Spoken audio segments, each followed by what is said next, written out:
Белгіленген тәртіпте 43 жаштагы Акрам Мадумаровдун карьерасына суктансак жарашат. Анткени барган сайын улам бийик тепкичте жогорулап атпайбы. Катардагы мугалим болуп келе жатып, анан кийин эле жалаң үлкөндөр менен иштешип калуу баарыбызга эле буйрубаса керек. Алгачкы кесиби мал доктор экенин билген соң, эми чек араны чече алар бекен деп тызылдаган депутаттар да болгон. Мен мунуңуз кызыл кыяны мугалимдерге кандай кыйкырсам ага да ошондой кыйкырсын деп атайын галстугун тагынбай келдим. Ушул жигиттин бир духун байкайынчы депчи. Маганчалык кыйкыра албайт чыгар. Анан мунуңуздан башка өзүңүз сунуштап атасыз да башка талапкер жок болобу депчи. Эми Улукбек Кочкоров окшогон мыкты жигит бар, министр, чекис десең чекис, чечен десең чечен.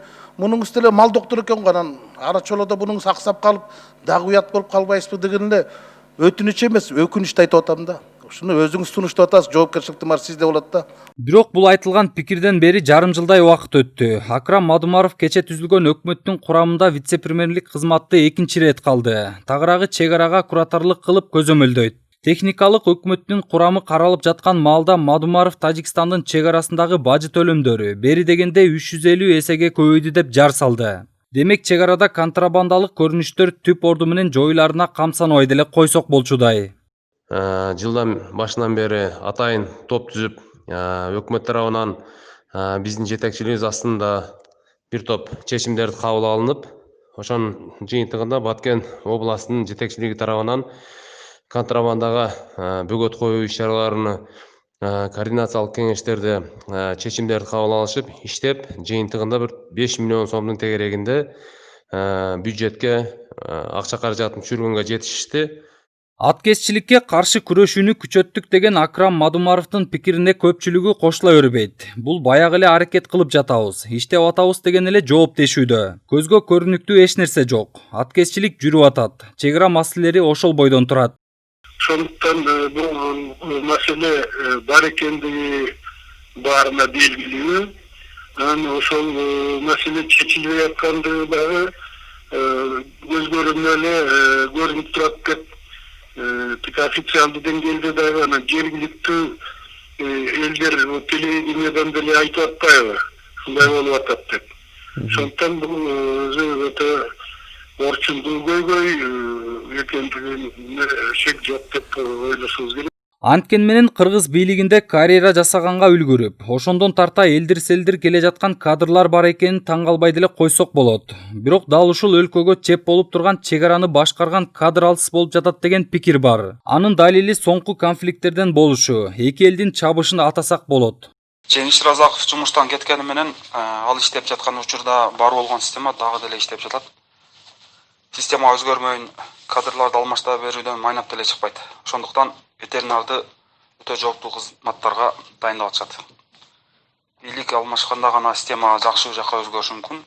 Ага чейинки өзгөрмүш болгон нерселер элди тынчтандыруу үчүн гана жасалган көз боемочулук деп бааласак болот. Айтмакчы Мадумаров өзү Кадамжайдын кулуну. Баткенде 4 жылдай губернатор болуп иштеген. Андыктан чек арачынын очогу болуп жаткан ошол аймакты жөнгө салса, ошондой эле эптемектешет. Ким бийлик менен жакшы ымалашкан болсо, анын орду креслого жакын. Бир жагынан жердеш, тууган туюшкан жакын саналаш деген түшүнүк бар. Бул дагы кадр саясатына терс таасирин тийгизип, кадр тандоодогу алешимдиктерге жол берилүүдө дейт айрым активисттер. Ар бир жумуш орунга өзүнүн кесипкөй адамдарды койбогондуктан ушундай бир өлкөбүздө чоң мүчүлүштүктөр кетип жатат да.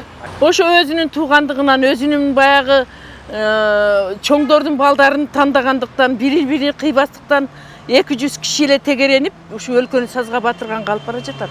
Бирок Мадумаров өзүнүн дарегине айтылган сындар менен макул эмес. Өзүн вице-премьерлик кызматка татыктуумун деп эсептейт. Себеби мамлекеттик кызматтардын бардык тепкичтерин басып келе жатканын айткан жайы бар. Мага айтылган сөздөр боюнча бул айыл чарба адиси, ветеринария тармагында адис алган деп.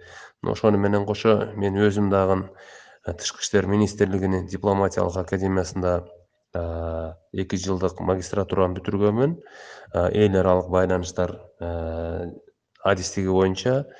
Бул эми эң негиз эмес, мен оюмча эң негизгиси ушул сүйлөшүү жүргүзүүдө ушул көйгөйдү билген адис катары болуш керек. Ошондуктан биз дагы өзүбүздүн мамлекеттин кызыкчылыгын ойлоп, элдин кызыкчылыгын ойлоп, жана ушул келечекти теги маселеде өзгөчө бир көңүл бөлүү үчүн биз кылдаттык менен ар бир маселени ушул элибиздин көпчүлүгүнүн пикирин эске алуу менен бирге жана тарыхый документтерге негиздеп бул маселени чечип атабыз. Айтсак, Акрам Мадумаров кезинде интернет жылдызына айланган. Баткендеги кайсы бир окуу жайлардын бирине барып, мугалимдерди галстук кийбейсиңер деп зекиген. Анын бул аракети коомчулуктун терс пикирин жараткан эле. Мына силер мугалимсиңер экен. Мен бүт мугалимдер менен учураштым. Бирөөңдө галстук жок.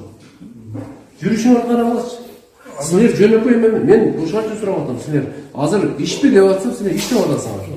Чиновниктин бул кылыгы убагында катуу сынга алынган. Ошол эле депутат Момбеков баткендиктердин жашоосу ушул галстук тагуу менен эле жакшырып кете турган болсо, мамлекеттик бюджеттен ошондой галстук сатып бериңиз деп какшыктаган жайы бар.